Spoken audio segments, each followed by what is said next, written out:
নমস্কার বন্ধুরা, বাসনার রান্নাঘরে সবাইকে স্বাগত। তোমাদের দাদা ভাই আজকে ইলিশ নিয়ে এসছে। ইলিশ দিয়ে ছোলা কচু দিয়ে ঝোল রান্না করব। তো কিভাবে রান্না করি প্রথম থেকে শেষ পর্যন্ত ভিডিওটা দেখো। তো চলো শুরু করে দিই।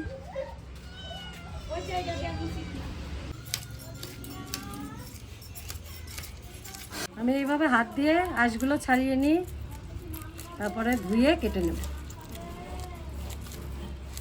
ডিম হয়ে গেছে, দেখো না মাছের পেটটা একদম ফেটে গেল। মাছটা তো হাত দিয়ে জন্য ছাড়াতে হচ্ছে। এবার ডিমওয়ালা মাছে বেশি স্বাদ হয়। ধুয়ে নিয়ে এসছি, এবার কেটে নিচ্ছি।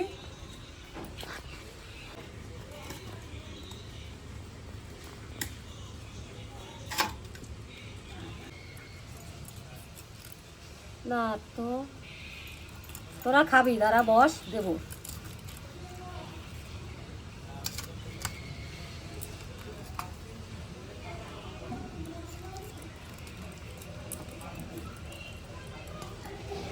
দেখো কত ডিম হয়েছে না? ভালো ডিম আছে মাছটা। ভালো লাগে ইলিশ মাছের ডিম খেতে।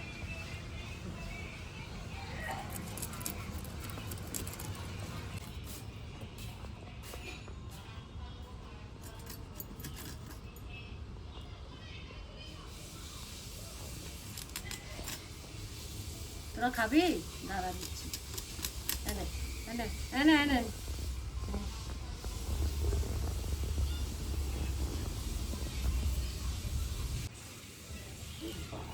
প্রচুর ডিম।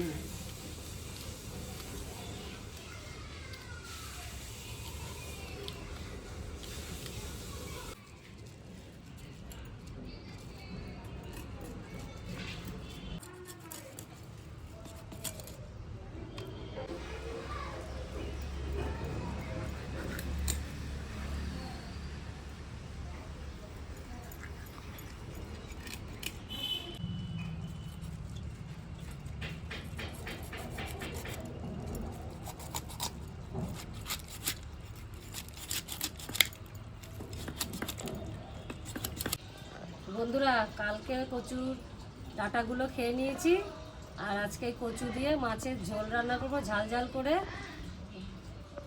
কচুটা আগে কেটে নিই। ছোলা কচু।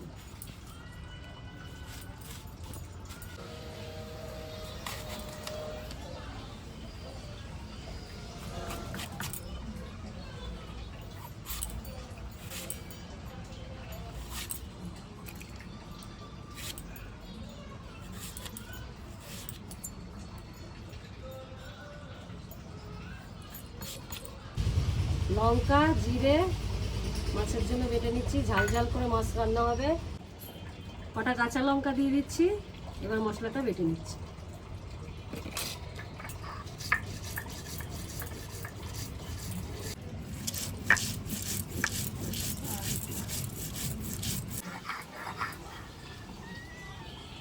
মশলা বাটা হয়ে গেছে, এবার তুলে নিচ্ছি।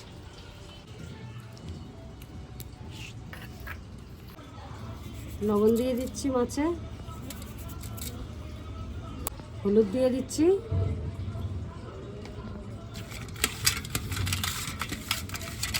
আমরা মানুষ হয়েছে 4 জন, তাই আমরা আমাদের অল্প মাছে হয়ে যাবে। রাতে তো সবাই এত ভালো মাছ খায় না, রাতে আমাদের রুটি হয়। তাই আমি বাকি মাছগুলো ভেজে নিচ্ছি। আমাদের মাছ ভাজা খেতে খুব ভালোবাসে, গরম ভাতের সঙ্গে মাছের ভাজার তেল আর মাছ ভাজা, আর সঙ্গে ডিমগুলো ভেজে নেবো ঝোলে দেওয়ার জন্য। রুই মাছের ডিম খেতে ভালোবাসে না, আর ইলিশ মাছের ডিমটাই বেশি ভালোবাসে। এই মাছের ডিম যখন হয়েছে তাহলে ঝোলে দিয়ে দেবো, সবাই ভালো খাবে। ডিম ভাজা হয়ে গেছে, এবার তুলে নিচ্ছি। মাছ ভাজার তেলের মধ্যেই আমি আবার একটু তেল দিয়ে দিচ্ছি। এবার ইলিশ মাছের ঝোলটা রান্না করে নেব। আমরা ঝোল যখনই রান্না করি, ঝোল মানেই আমাদের কালো জিরে, তাই আমি প্রথমেই কালো জিরে দিয়ে দিচ্ছি। আমরা জিরে খাই এসে রসাতে, জিরে আর মৌরি তেজপাতা, এটা হচ্ছে রসার ফোড়ন। এবার কচুটা দিয়ে দিচ্ছি। কচু আজকে আমি ভাপ দিইনি, একদম ডাইরেক্ট দিয়ে দিলাম। তোমরা চাইলে ভাপ দিয়ে নিবা। একদম আলুর মতন করে ভাজা করে নেব। অল্প করে এখন ভাজার মতন লবণ দিচ্ছি, হলুদ দিয়ে দিচ্ছি,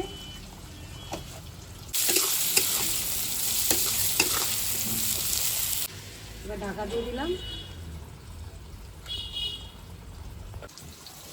কচুগুলো লাল লাল করে ভেজে নিয়েছি, এবার মশলাটা দিয়ে দেবো।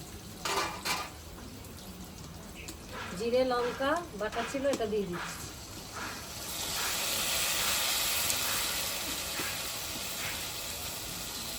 লবণ দিয়ে দিচ্ছি, আগে তো ভাজার সময় দিয়েছিলাম অল্প করে, আর বাকিটা দিয়ে দিলাম। এবার দিচ্ছি আবার হলুদ।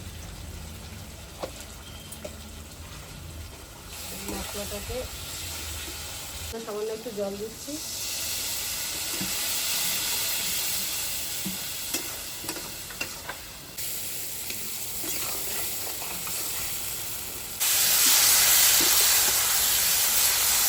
এবার জল দিয়ে দিচ্ছি।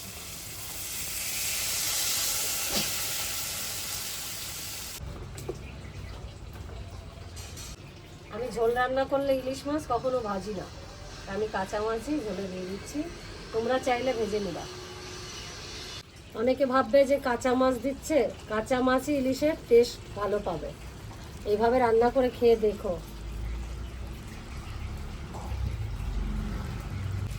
ইলিশ মাছের ডিমগুলো ভেজেছিলাম, ওটাও দিয়ে দিচ্ছি ঝোলে।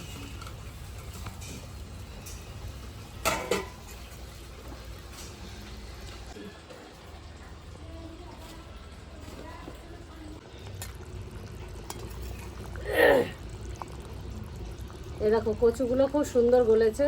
এই দেখো একদম না খুন্তির মাথা না দিতে একদম সুন্দর গলেছে কচুগুলো। কচুটা ভালো।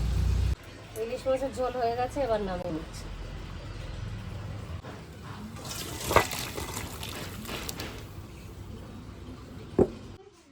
বাবা, ইলিশ মাছের ডিমটা তো পুরো রুই মাছের ডিমের মতোই লাগছে, এত বড়। কচু দেবো ধরে, কচু খাবে? হ্যাঁ,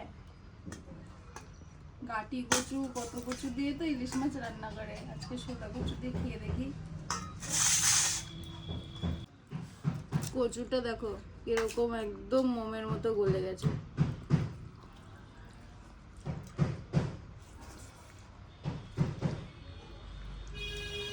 খুব সুন্দর হয়েছে। বাবা, কচুটা এত টেস্ট। কচুর শাকের থেকেও ঝোলে বেশি টেস্ট লাগছে গোড়াটা।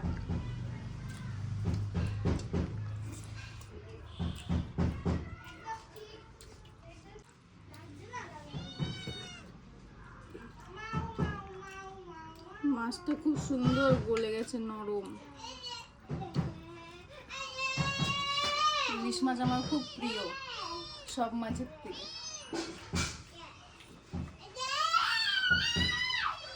ইলিশ মাছের আমাকে যা করে দেবা তাই খাবো। ভাপা বলো, কচুর শাকে দেওয়া বলো, ঝোল বলো, ভাজা বলো, আমার সব কিছুতেই ইলিশ মাছ ভালো লাগে।